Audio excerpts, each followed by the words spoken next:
Well, that's the problem. The James Webb Space Telescope is upsetting the apple cart. All of a sudden, we realize that we may have to rewrite all the textbooks about the beginning of the universe. Now, Two it NASA takes space many telescopes billions of worked years to together to make a create a startling galaxy, discovery while like the Milky intently Way examining a galaxy. far-off galaxy. A huge black hole was discovered inside a galaxy that is more than 13 billion years old. The mass of this supermassive black hole, which is recognized as the oldest one confirmed to date, is about equal to the total mass of all the stars in that galaxy. Astronomers have seen the telltale signals of a developing black hole in the galaxy known as UHZ-1, just 470 million years after the Big Bang. By indicating that supermassive black holes were present in young galaxies during the early stages of the universe, soon after the Big Bang, this study could help solve a cosmic mystery surrounding these objects. Supermassive and stellar mass black holes are the two types. This should be fairly obvious.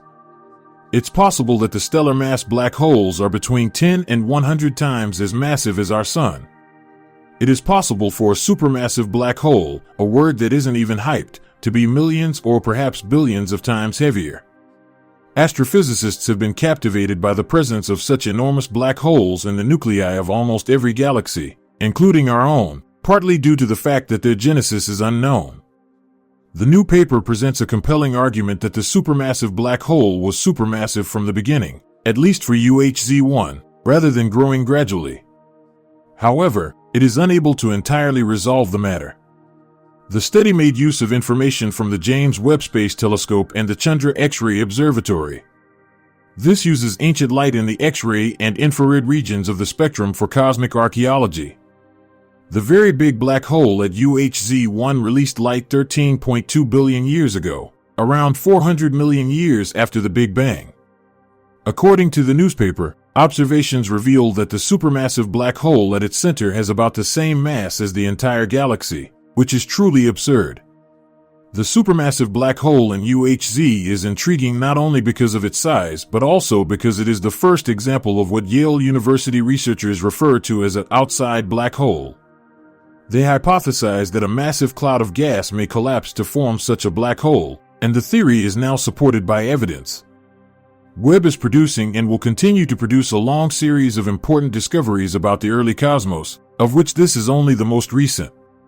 With the telescope now working with Hubble, Chandra, and other observatories, we will undoubtedly discover a lot more amazing things about the cosmos. The telescope is also catching up significantly with TESS, the Transiting Exoplanet Survey Satellite, which is Kepler's replacement. 8 additional test candidates have been revealed by new study, and they are all super-Earths.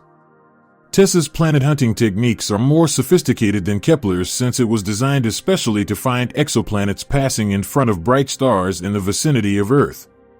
Scientists discovered 8 possible super-Earths using the data from TESS, high-resolution imaging, and data from ground-based telescopes. Furthermore, because 6 of the 8 planets are within the star's habitable zone, they have determined that they are great prospects for habitability. However, over time, a planet's atmosphere can be stripped away by a star's intense radiation, particularly in the form of X-ray and UV emissions. This is where the idea of the cosmic coastline originates, since it is in the habitable zone. The line that separates planets that have kept their atmospheres from those that have lost them as a result of XUV radiation from their stars is known as the cosmic shoreline. 2 of the 8 super-Earths discovered are located on the better side of the cosmic coastline, out of the 6 that were discovered. Because the results are so encouraging, the 2 super-Earths, TOI 771b and TOI 459b, have been selected for additional atmospheric research using the James Webb Space Telescope. However, the scientists proceeded to model the atmospheres of the 8 super-Earths in order to forecast what the James Webb Telescope will likely discover when it investigates their atmospheres. Signs of carbon dioxide, water, and, most intriguingly, methane are visible in the data. Despite the great ambiguity, methane may be a biosignature. Whether or not it is a true biosignature, its discovery in any planetary environment will help scientists better understand its presence. Nevertheless, the transmission spectra study has to be verified by actual observations of the confirmed planets made with the Webb telescope. Keep your fingers crossed because a recent study of K2-18b, an exoplanet 8.6 times as massive as Earth, using NASA's James Webb Space Telescope, revealed the presence of carbon-based compounds like carbon dioxide and methane. Webb's discovery supports new research that indicate K2-18b may be a Hycean exoplanet, which is thought to have a surface covered by an ocean of water and an atmosphere that is rich in hydrogen. It was NASA's Hubble Space Telescope studies that provided the first clues about the atmospheric properties of an exoplanet in the habitable zone. These findings later sparked additional investigation that changed how we understand the K2-18b system. In the Leo constellation, 120 light-years from Earth, K2-18b circles a cold dwarf star called K2-18 that is in the habitable zone. Planets in our solar system are not like exoplanets like K2-18b, which are between Earth and Neptune in size.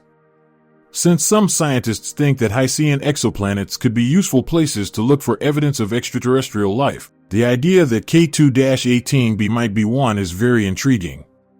Together with the lack of ammonia, the presence of carbon dioxide and methane supports the theory that there may be a water ocean beneath the hydrogen-rich atmosphere of K2-18b. The prospect of finding a chemical called dimethyl sulfide, DMS, was also suggested by Webb's early observations. DMS is exclusively created by living things on Earth, and in marine environments, phytoplankton emits the most of it. Nevertheless, additional verification is necessary for the DMS inference on K2-18b. If DMS is present in considerable amounts in the atmosphere of K2-18b, it should be confirmed by future observations with the Webb telescope. To further validate their findings and obtain new information about the environmental conditions on K2-18b, the study team now intends to carry out follow-up studies using the telescope's NIRSpec spectrograph.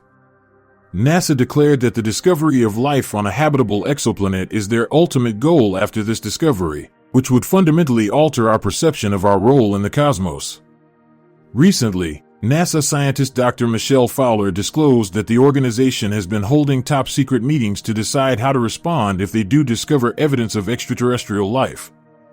At a conference in New York City, Dr. Fowler said that there have been discussions about the possibility of alien discovery. She said that, considering the expanse of the universe, she thinks the discovery of extraterrestrial life is inevitable. NASA is proactively preparing for the historic finding of extraterrestrial life in light of this. Scientists and academics can discuss and create protocols for communicating and interacting with any prospective extraterrestrial civilizations at the clandestine gatherings. But I don't know if we're going to come in contact with aliens like they show in the movies, as in advanced extraterrestrials with futuristic technology, Dr. Fowler said. If we find life beyond Earth, it is possible that it will be microscopic. With patience, we now await additional information from K2-18b, the TRAPPIST-1 star system, and Proxima Centauri, our nearby star system. Fantastic times for humanity and science. I think we are in the grand transition phase, and we are making tremendous advances in science. While we are making important discoveries, the bigger ones are just waiting for us on the space-time highway. Nestled on this stunning blue planet, which will always be home, we continue to march. What have you got to say? Please leave a comment below, and remember to subscribe to Cosmos Prodigy.